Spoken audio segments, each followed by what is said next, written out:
है अगर गुरुवर का सानिध्य पाना तो विद्यासागर.गुरु पर जरूर आना।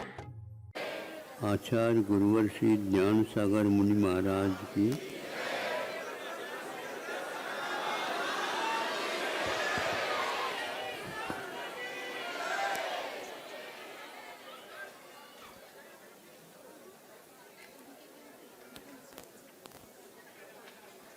भिन्न भिन्न वस्तुओं के संयोग से अनेक ऐसी वस्तुएं हैं जिनमें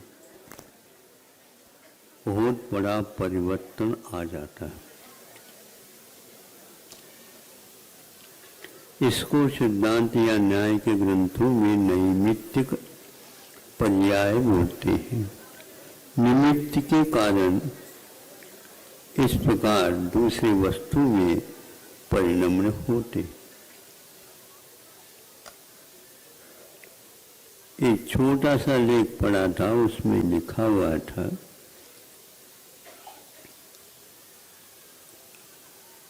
वह औषध जो निश्चित रूप से कम समय में भी अपना प्रभाव दिखाएगा, लेकिन ये ध्यान रखें बाजार में इस प्रकार के औषध उपलब्ध नहीं होते, क्योंकि बाजार वाले इस प्रकार के औषध निर्माण करने के लिए चले जाएं, उनको घाटा लगता है, क्योंकि वह सेवा की अपेक्षा से बाजार में औषध की दुकान खुली नहीं, किंतु व्यवसाय की अपेक्षा से खुले हैं। तो ऐसी स्थिति में वह दवाई ले आना, उस नाम से तो कई मिल सकते हैं, लेकिन उसकी सही पहचान क्या है तो बताया इसको चंद्रमा की छाव में रख कर के बनाया गया। सूर्य का भी छाव होता है क्या? सूर्य का भी छाव होता है, वो आताप के रूप में होता है, प्रभाव है उसका। तो ऐसा कहा तो चंद्रमा की चांदनी में रख करके इसको सुखाना पड़ेगा। गीला है और वो सूख जाए तो वह कृष्ण पक्ष में तो कार्य होगा ही नहीं, शुक्ल पक्ष में होगा। लगातार ये कार्य रखेंगे, अवश्य इसका परिणाम निकलेगा। छाया चाहिए। आप लोग भगवान से भी प्रार्थना करते हैं, भगवान आपकी छत्र छाँव में हम रह जाएं। भगवान कहते हैं मैं जब छत्र लगवाता ही नहीं और हमें इस प्रकार का वैभव प्राप्त हुआ, तुम छाया में रहोगे, तो हमारे विचार से ये आपका भावना पूर्ण नहीं हो सकेगी। महाराज आपका आशीर्वाद रहेगा, आपकी छात्र छाव में तो सब कुछ हो जाता है। सब कुछ क्या होता बताओ?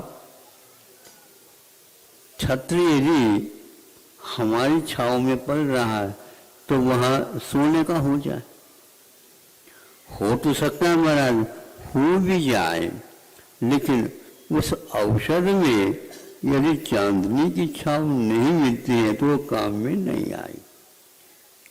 इसको पढ़ करके हमें ऐसा लगा हर पदार्थ में ऐसा होता है क्या? नहीं। बच्चे खेल कूदते हैं या बूढ़ों के साथ भी हर त्योहार लागू होता है, कजली कजली होती, हाँ, उसमें क्या रहता है, गेहूं के बोते हैं गेहूं को, और उसमें जो कुछ पानी आदि मिट्टी वगैरह रहते हैं उसको चुबो चुबो करके रखते हैं, तो 2-3 दिन के उपरांत अंकुरित हो जाते हैं और इतनी अवधि में वो कम से कम 4-5 इंच या 5-6 इंच इस प्रकार के ऊंचे आ जाते हैं। अंतिम दिन में उनको खा लेते हैं बच्चे, तो यहाँ पर उसको किरीट की भांति पहन लेते हैं और कुछ आप लोग करते हैं। आपने इसके बारे में कुछ परीक्षा की है? 8-10 दिन के लिए उनको बोया गया, प्रतिदिन उसके लिए पानी पर्याप्त में देते रहे। मिट्टी भी बहुत कोमल अच्छी थी और उसको छांव में ही तैयार किया गया।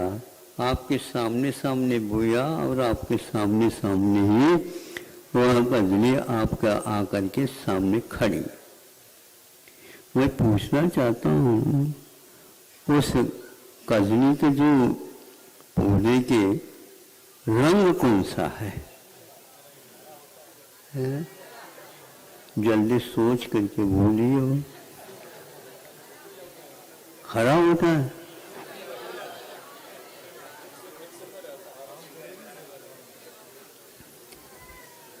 टीबी का मरीज जैसे सफेद या पीला पीला पीला पीला रहता है, वैसे वह रहता है। उसी कजली के समूल बिल्कुल जहाँ पर धूप भी आती थी, तो वहाँ पर रखने से उसका रंग हरा हरा रहा है और ये पिलपिला पिलपिला पिलपिला जैसा रहा है। इसमें यदि छाया का प्रभाव है तो ये बहुत पुष्ट होना चाहिए था। हमारा दिमाग कहने लगा ये छाया के कारण ऐसो आराम की ओर ये चित्त जला जाता है। नहीं समझे? वैसे सूर्य को देखो, सबसे ज्यादा शक्ति उसके माध्यम से प्राप्त होती। सूर्य के उदय के होने से पूर्व से ही रोगी को भी एक प्रकार से प्रशस्तता का अनुभव होने लग जाता है और उस श्वास इत्यादि गति में उसको अच्छा अच्छा लगने लग जाता। जैसे जैसे वह दिन में आएगा तो अलग प्रकार का ही उसका ये रहता है और पसीना आने का भी लगभग यही क्रम रहता है। जैसे जैसे सूर्य तेज होगा, प्रताप उसका बढ़ेगा और वह ऊपर की ओर आएगा।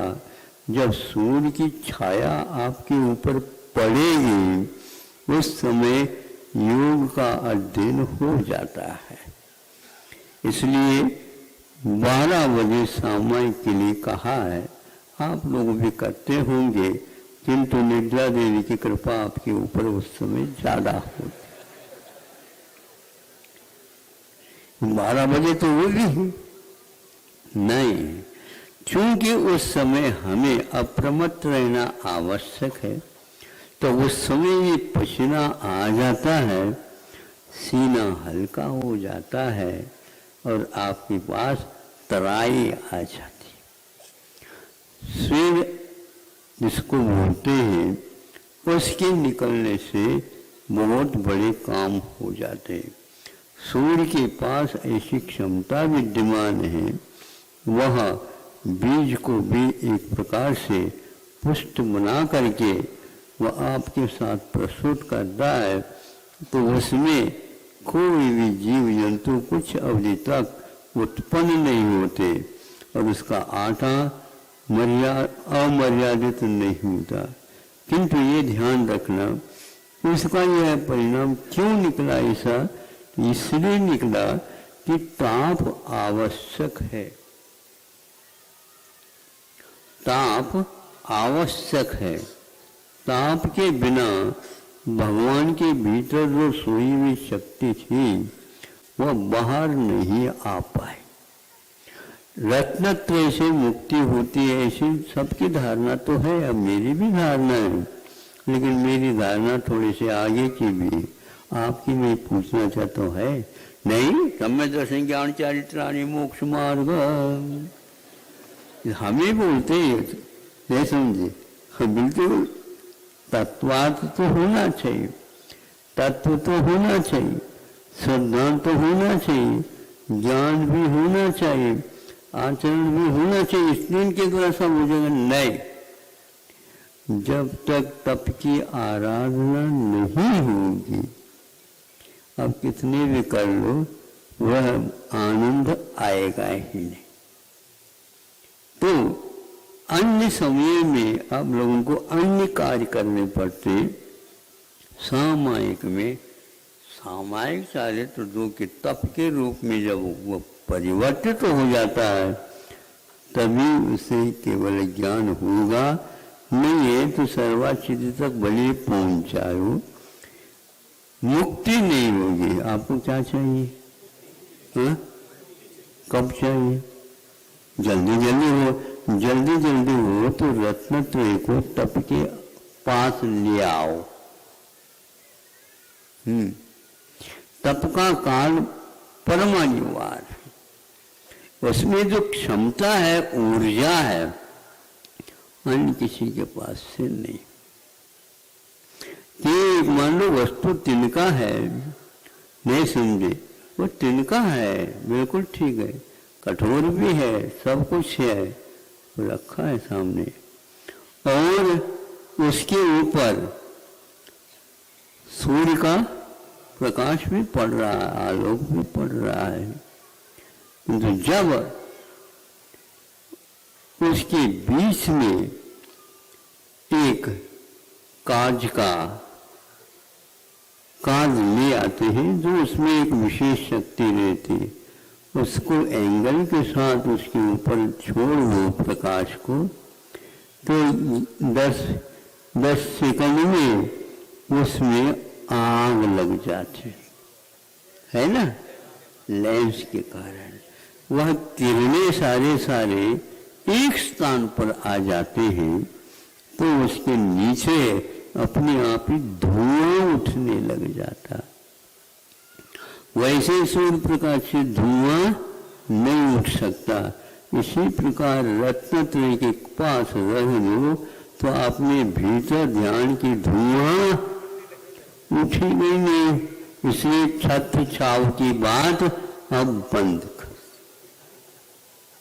हमें तो आपकी छाव में रहना, हमारी छाया हो तो रहोगे। हम चारों तरफ से यदि तपेंगे, आपको भी तपना पड़ेगा ही। जब सिद्धांत को मंजूर है, रत्नत्रय तप के साथ योग होता है, तो सारे कर्मों को नष्ट करता है। इसलिए रत्नत्रय धारण करके फिर बाद में उसको उस ओर ले जाओ। ऐसे उदाहरण हमारे पास बहुत सारे हैं, लेकिन इतना एक पर्याप्त है। बहुत सारी दवाई लेने से भी गड़बड़ होता है। हाँ, उसके मिक्सचर नहीं होना चाहिए। उसका एक प्रकार से आवश्यक है कि मिला, नहीं तो रत्नत्रय के साथ तप आ जाता है तो यह होता है। हाथ में रोटी बनती है, तवा में नहीं बनती, तवा में सेका जाता है ना। इतना तो देखा, खाते तो हुआ, लेकिन उसकी प्रतिक्रिया कैसी होती है ये भी देखना चाहिए। इससे बहुत ज्ञान होता है। फिर इसके उपरांत तवा में जब वह जिस रूप में आना था वो आ गया, लेकिन इसके बाद में वह चिपका हुआ रहता तवे को, इसको थोड़ा सा यूं करने से हिल भी जाता, मिल भी जाता। फिर इसके उपरांत सुन रहे हो? आओ तो कहो। आओ, रविवार है ना, आज सब लोग सुन सके, इसको याद भी रखना है। फिर इसके उपरांत उस तवे में से रोटी को निकाल अपने हाथ में लेते। ऐसे नहीं खाएंगे एकदम, किंतु पहले सेवड़ी या चूर वगैरह होते थे उसके सामने रखते, नहीं समझे, आग के ऊपर नहीं रखते भी, इंगाल। तो ये इसके द्वारा पकना प्रारंभ करता है। तवा में ऐसा नहीं होता। इसको यहाँ पर आग के साथ पास रखते ही वो फूलने लग जाता है, नहीं समझे? देखा, फूलता है। फिर इसके उपरांत उसको इंगाल के ऊपर इसको रख देते हैं। उसमें जो कुछ भी पानी का अंश है वह पूरा का पूरा भास हो जाता है। यदि मानो भीतर की वह भास बाहर नहीं आता, थोड़ी बहुत उसको उंगली लगा करके यूं करते हैं तो अपने आप ही भीतर से ये क्या है, एक तप है। अब वो खाने योग्य होता है, इसलिए रत्नत्रय में स्वार नहीं आता, किंतु तप के आराधना होने से वो रोटी खाने योग्य है। छत्र छाव में रह करके आप इस प्रकार की रोटी को बना नहीं सकते, जो बनाते भी है बेलन हिलाने मात्र से, ऐसा नहीं, वो फूलता नहीं, बिना फूले आप फूल करके खा जाते हैं, पेट में वह गड़बड़ करता है। इसलिए विज्ञान कहता है कि भैया तप का प्रयोग करो, बिना पैरों में कोई भी पादत्र नहीं पहने और सुबह और शाम तक आप चलते रहो दोनों वक्त, ये समझे। चुभ जाते हैं, अरे चुभना ही चाहिए, जो कुतत्व भीतर पहुंचा है वो बाहर आ जाता है। ऐसे कई स्थानों को देखा, एकदम बिल्कुल इतने गड़े हुए लगते, गड़े ने गड़ा करके रखते और उसके ऊपर भागने के लिए कह देते, इससे भीतर की विकार बाहर आ जाते। 12 प्रकार के तत्वों के द्वारा अच्छे ढंग से आपकी बाहर निकलने वाला है। शुद्धम को भी ऐसा नहीं कि हाँ हम तो अभी छोटे छोटे तो कोई नहीं होता, आत्मा तो एक सी उम्र वाली है। अब छत्र छाव की बात मत करो, यह छाया ही, ये छाया एक प्रकार से श्रद्धा का विषय होना चाहिए। भगवान ने जैसे तप किया है उसी प्रकार तप हमें अपनी योग्यता के अनुसार करना चाहिए। इसलिए बच्चों को ज्यादा लाड़ प्यार नहीं समझे, मेरा लाड़ प्यार के बिना उनका विकास कैसा होगा। अब आपका क्या विकास होगा, मैं लाड़ प्यार करूं, बोलो।